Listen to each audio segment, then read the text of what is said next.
Начать Новый год без долгов призывают жители района судебные приставы.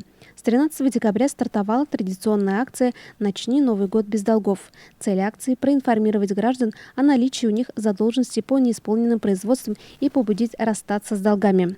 В эти дни судебные приставы-исполнители совместно с участковыми районного отдела полиции увеличили количество рейдовых мероприятий по взысканию алиментов, налогов, штрафов и других задолженностей. В рамках профилактической операции применяются все меры, направленные на погашение невзысканных сумм штрафов. Не ждите в гости судебных приставов, оплачивайте задолженность своевременно и в добровольном порядке. Узнать о своей задолженности и оперативно произвести оплату можно на официальном сайте ведомства, который доступен для всех жителей республики. Подобную информацию о возбуждении исполнительного производства можно получить и с помощью личного кабинета на едином портале государственных услуг. Любую имеющуюся задолженность можно оплатить онлайн, в частности с помощью сервиса «Единый портал государственных услуг».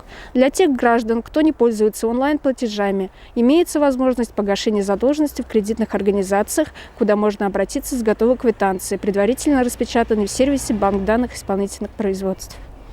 Судебные приставы призывают жителей района встретить праздник с хорошим настроением, не омрачая Новый год неисполненными обязательствами. Айгуль Мулаянова, телерадиокомпания «Илиш».